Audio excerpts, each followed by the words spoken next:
Hello viewers, অচেতনার free coaching চ্যানেলে তোমাদের সকলকে স্বাগত জানাই। আজকের এই ভিডিওটিতে তোমরা যারা নেতাজি সুভাষ ওপেন ইউনিভার্সিটিতে হিস্ট্রি পিজি এমএ কোর্সে সেকেন্ড ইয়ারে পড়ছো, তোমাদের যে পেপারটি রয়েছে, এই পেপারটির last minute suggestion 2023-24 last minute suggestion নিয়ে আলোচনা করবো এই ভিডিওটিতে। দেখো, তোমাদের এই পেপারটির পূর্ণাঙ্গ সাজেশান আমি এর আগে আপলোড করেছিলাম আমার চ্যানেলে, তোমরা সেই সাজেশানটাই ফলো করবে। পাশাপাশি তোমরা এই লাস্ট মিনিট সাজেশানটি একটু বেশি গুরুত্ব দিয়ে দেখে যাবে, কারণ এখানে যে প্রশ্নগুলো তোমাদের সামনে আমি এখন তুলে ধরছি, এই প্রশ্নগুলি প্রতিটা প্রশ্ন খুবই ইম্পর্টেন্ট প্রশ্ন।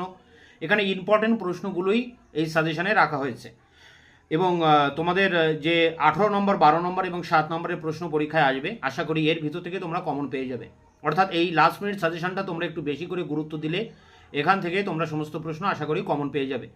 তা তোমাদের এখানে গ্রুপ এ যে প্রশ্ন আসবে 18 নম্বরের দুটি প্রশ্ন লিখতে হবে, 4টি আসবে, তার মধ্যে থেকে 2টি লিখতে হবে গ্রুপ এতে। তার জন্য যে প্রশ্নগুলো করবে দেখে নাও। অ্যাকচুয়ালি তোমাদের এই পেপারটা অনেক বড় সিলেবাস, এই জন্য এর সাজেশনটাও একটু বড় হবে। তো দেখো, প্রথম প্রশ্ন আমি এখানে 10টি প্রশ্ন রেখেছি 18 নম্বরের। প্রথম প্রশ্ন, সম্মিলিত জাতিপুঞ্জ স্থাপনের আন্তর্জাতিক প্রেক্ষাপট, বিশ্ব শান্তি রক্ষায় এর ভূমিকা। 2, বিংশ শতকের দ্বিতীয় ভাগে বিশ্ব রাজনীতির প্রেক্ষাপটে পারমাণবিক নিরস্ত্রীকরণের বিভিন্ন পর্যায়গুলি ব্যাখ্যা করো। 3 দাগে, দ্বিতীয় বিশ্বযুদ্ধের পরবর্তীকালে আলজেরিয়ার স্বাধীনতা আন্দোলন। পরেরটি দেখো, সোভিয়েত ইউনিয়নের পতনের কারণ, এই রাষ্ট্রের পতন কিভাবে এক মেরু বিশ্বের উত্থান ঘটায়, অথবা গ্লাসনস্ত্র ও প্রেস্ত্রয়িকার ভূমিকা কী ছিল সোভিয়েত ইউনিয়নের পতনে। পরেরটি দেখো 5 দাগে, 1949 থেকে 91 সময়কালে চীন ও সোভিয়েত ইউনিয়নের সম্পর্ক। 6 দাগে, এশিয়া মহাদেশে ঠান্ডা যুদ্ধ কেন ও কিভাবে বিস্তার লাভ করেছিল। 7 দাগে, জোট নিরপেক্ষ আন্দোলনের জন্ম কি অবসম্ভাবী ছিল, এই আন্দোলনের প্রধান বৈশিষ্ট্য বিশ্লেষণ করুন, এর বিভিন্ন পর্যায়গুলি লেখো। তো এখানে জোট নিরপেক্ষ আন্দোলনের উপর এই প্রশ্নটি। 8 দাগে দেখো, বিশ্ব রাজনীতির প্রেক্ষিতে আরব ইসরায়েল সংঘাতের চরিত্র লেখো। 9 দাগে, 1949 সালে গণপ্রজাতন্ত্রী চীনের উত্থানের প্রেক্ষাপট আলোচনা করো। এবং শেষ প্রশ্ন 10 দাগে, কঙ্গো সংকটের প্রেক্ষাপট আলোচনা করুন, এই সংকটের পরিণতি কি হয়েছিল। তো এখানে 10টি প্রশ্ন রাখা আছে এবং এই 10টি টপ মোস্ট ইম্পর্টেন্ট প্রশ্ন। এর ভিতর থেকে তোমরা 18 নম্বরের 4টি প্রশ্ন কমন পেয়ে যাবে এই 10টি প্রশ্নের ভিতর থেকে।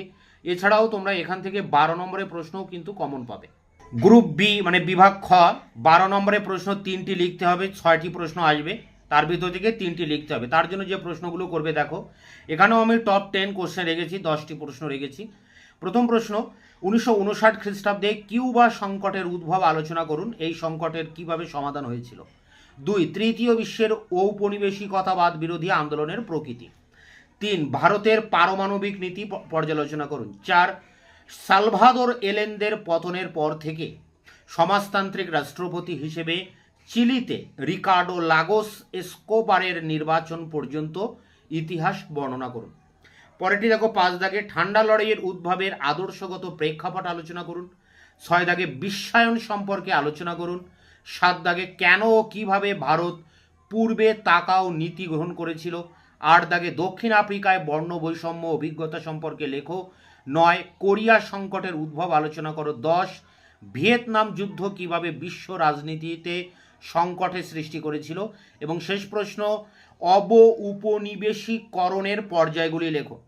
তো এখানে এই 10টি এবং 11টি প্রশ্ন এখানে দেওয়া আছে, এর ভিতর থেকে তোমরা 12 নম্বরের 6টি প্রশ্ন কমন পাবে এবং এখান থেকেও তোমরা 2-1টি প্রশ্ন 7 নম্বরে কমন পাবে। গ্রুপ সি মানে বিভাগ গ, এখানে 7 নম্বরের টিকা প্রশ্নের উত্তর লিখতে হবে 4টি, 8টি পরীক্ষায় আসবে। এই 8টি প্রশ্ন কমন পেতে তোমরা এখানে 12টি প্রশ্ন করবে। দেখো, প্রথম প্রশ্ন, ন্যাটো বা আসতে পারে SAARC, OPEC, WTO, NAFTA, CTBT, ASEAN, IMF, এখানে যে কোনোটাই কিন্তু পরীক্ষায় আসতে পারে, বলা যায় না যে কোনটা দেবে। তোমরা এই প্রশ্নগুলো পরপর যতগুলো পারো করার চেষ্টা করবে।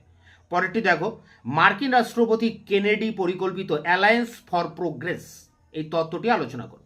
3, ভুটানের রাজনৈতিক সংস্কার। 4, বাংলাদেশের উত্থানের প্রেক্ষাপট আলোচনা করো। 5, লাতিন আমেরিকায় মার্কিন যুক্তরাষ্ট্রের নীতি কী ছিল। 6, পোখরান বিস্ফোরণের গুরুত্ব আলোচনা করো। 7, মার্শাল পরিকল্পনা অথবা আসতে পারে ট্রুম্যান নীতি, এই দুটোর যে কোনো একটা আসতে পারে। 8, সুয়েজ সংকট। 9 1996 এর সার্বিক পারমাণবিক পরীক্ষা নিষিদ্ধকরণ চুক্তি। 10 চীনে কমিউনিস্ট পার্টির উদ্ভব। 11 ইউরোপীয় সংঘের কার্যাবলীর একটি মূল্যায়ন করুন। এবং শেষ প্রশ্ন দেখো, ভারত ও পাকিস্তান কিভাবে পারস্পরিক সম্পর্কের ক্ষেত্রে প্রতিবন্ধকতা সৃষ্টি করে। তো এখানে 12টি প্রশ্ন দেওয়া আছে। এই 12টির ভিতরে তোমাদের 8টি প্রশ্ন পরীক্ষায় আসবে। আশা করি এর ভিতর থেকে ম্যাক্সিমাম প্রশ্ন কমন পাবে। তোমাদের অন্যান্য যেসব পেপারগুলো রয়েছে, যেমন 5th পেপার, তারও লাস্ট মিনিট সাজেশন আমি ইতিমধ্যে চ্যানেলে আপলোড করেছি, তার লিঙ্ক দেওয়া থাকবে ভিডিও ডেসক্রিপশন বক্সে। এছাড়া তোমাদের 5th, 6th, 7, 8 এই 4টি পেপারের যে পূর্ণাঙ্গ সাজেশন আমি অনেক আগেই চ্যানেলে আপলোড করেছিলাম, তারও লিঙ্ক দেওয়া থাকবে। তোমরা অবশ্যই পূর্ণাঙ্গ সাজেশনটাই ফলো করবে, যেহেতু তোমাদের পরীক্ষার এখনও দেরি আছে। পাশাপাশি তোমরা এই লাস্ট মিনিট সাজেশনটাকে একটু বেশি গুরুত্ব দিয়ে দেখবে। তোমাদের 7A, 7B এবং 8A, 8B এই যে আরও 4টি পেপার রয়েছে, এই পেপারগুলিরও লাস্ট মিনিট সাজেশন খুব দ্রুত তোমাদের সামনে এনে হাজির করবো। ততক্ষণে তোমরা চ্যানেলকে সাবস্ক্রাইব করে রাখবে, বন্ধুদের কাছে শেয়ার করবে, নিজেদের মতামত জানাবে কমেন্ট সেকশনে, এবং ভিডিওটি ভালো লাগলে অবশ্যই একটা লাইক দেবে।